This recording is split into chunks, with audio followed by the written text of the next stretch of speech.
message again of unity, and I mean it was supporting a lot of progressive social causes, and Jim Jones had a reputation, even like Martin, he was given like a major award, humanitarian award. So you can't necessarily fault somebody for being being their lawyer. I mean, I don't think Lane necessarily did anything wrong. I think, like others, he felt that it was a good organization. That was at least the public impression of them until this. I mean, there were darker things that emerged later about Jones, but I don't think that was well known at the time.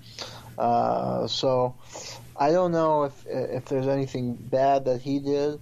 It could be. I don't know maybe I don't know the full story. I mean, there are a lot of intrigues here. So there may be something bad. I don't know. From my reading, he was just kind of lured, and he was. It was a way to smear him, to associate with this group, but he somehow got out. But maybe there's more to that story I don't know about. Yeah, I always say if I write a book, it's going to be the more I learn, the less I know. Yeah, exactly. I can interview 100 people, man. Like I've interviewed a couple of survivors from Jonestown, and one says, "Oh yeah, this was previously this was a CIA training ground," and another one says, "No, when we got there was nothing. There was no roads. There was nothing." Do you know anything about that? Well, I think there may have been, it was a huge property, right. And even some people may not have known that there were things going on other ends of the property. Like, it was rumored, and there seems to be some evidence to suggest this, that they were training mercenaries, even before a lot of the parishioners came, that they were training mercenaries, and there was a paramilitary camp on some end of the property. And they were training mercenaries who were being sent to Angola, where the CIA was involved in the covert operation to unseat the left-wing government that came in after the Portuguese rule. Now, because I met somebody who was in the People's Temple, and she was kind of defending the People's Temple, right. And she said, "Oh, none of this went on." And well, she wasn't in Guyana; she was in Berkeley, but she knew people there. But I said they may not have known. It could have happened, but they probably wouldn't have known, because it was again a huge property. Now, and things are going on in a remote area that they wouldn't have known about, like this mercenary training, and then the MK Ultra. Well, I mean, observers did notice that people who were in Jonestown looked like zombies, and they looked to be heavily drugged. So that's suspicious. Yeah, and also too, I'm sure there's portions of the property they just weren't allowed. Exactly. They obeyed. And there may have been a lot of normal activities, and then this was going on in just right. Parts of it. So the average certain people wouldn't know that was going on. Scrolling down your article, I noticed that you mentioned Dr. Richard Offshee, who's from the false memory syndrome. How does he fit into all this? Richard Offshee. See, there's so many detailed layers. I can't remember everything about the story. Okay, we don't need to get into that. I wrote it about a year ago, but I can't remember. You'd have to remind me about him. Okay, we can move on. Now, how about this?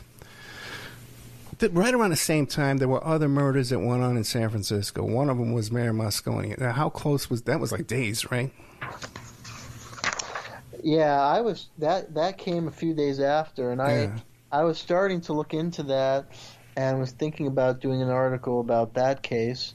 That I haven't yet accumulated enough information and move on to other topics in the interim. But there is an excellent book for listeners I can highly recommend. Michael Myers. Right. I don't know if he's still alive, but he hopefully he's still alive. He did a tremendous study of Jonestown called "Was Jonestown a Religious Experiment?" where he really goes into the MK Ultra. And the article I did in Covert Action Magazine draws quite a lot on his study, and he does forge a connection between the Moscone and Harvey Milk killings. And what was suspicious was the killer, whose name I forget, was this allegedly this disgruntled city councilman. But there is some evidence he could have been part of these mind control experiments. There's some really odd behavior and odd things in that case that would lend to suspicion that could have been a political assassination. Yeah, so I'm sorry. Just recently, I interviewed the fellow, just by coincidence, who got his confession, and it turns out that they were very close friends. Okay. Took his confession. The cop that took his confession. People should go back and look at that interview. I think it was Foul Zone. I'll put a note in the comments. Now, another point of your article here, excellent article, by the way. I totally recommend this. It's called, once again, Was the CIA Behind the Jonestown Massacre? We're talking to Jeremy Kuzmarov. You could Kuzmarov, and you go to jeremykuzmarov.com. One of your things you point out here is that possibly Jones escaped alive.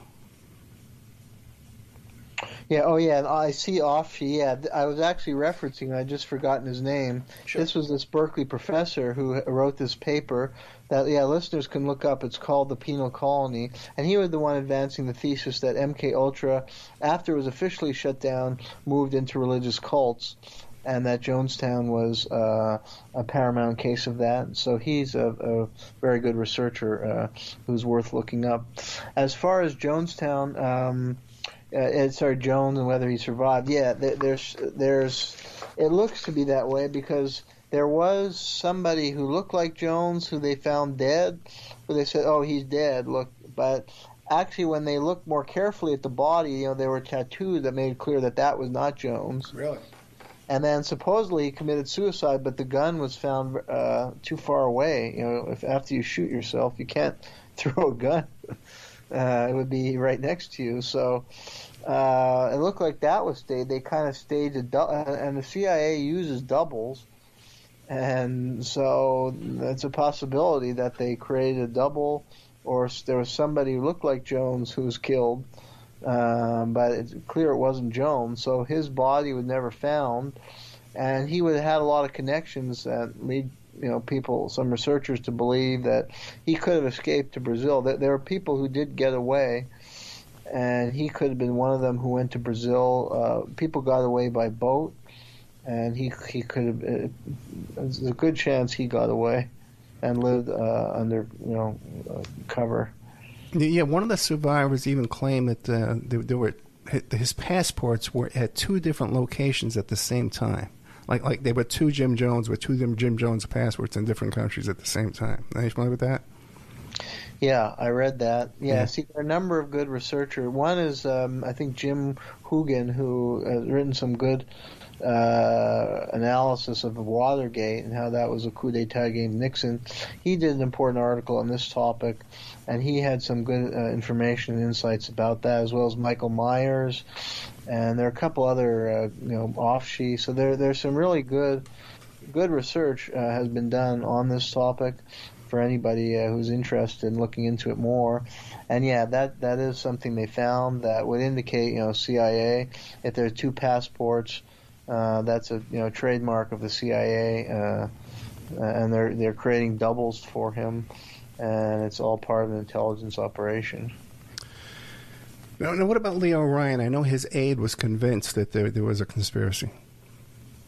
Yeah, Leo Ryan, very important to the story because they lured him, possibly like Lane, I was saying, although we're not sure the full story about Lane, but with Leo Ryan, we know that he was lured to Jonestown. Now, Leo Ryan was the leading congressional critic of the CIA, and he may be the only congressman to have been assassinated while serving in the Congress. And his aide, Jackie Spear, was wounded, though she survived, and I believe she's still in the U.S. Congress.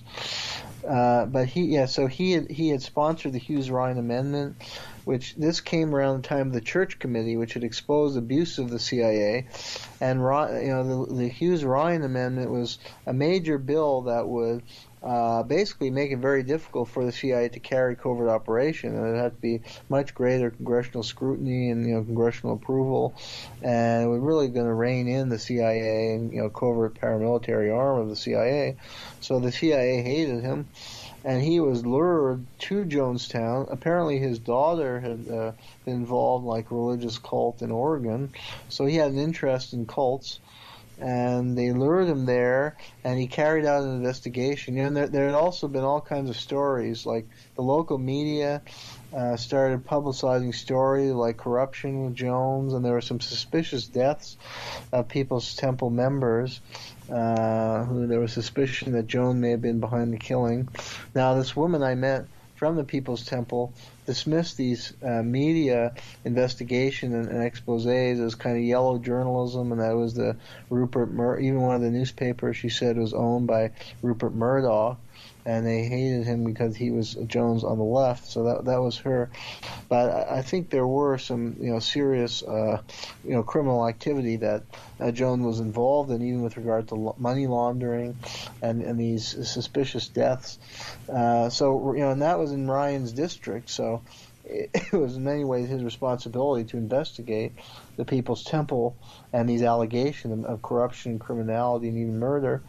And so, he went to Jonestown, and then he was assassinated.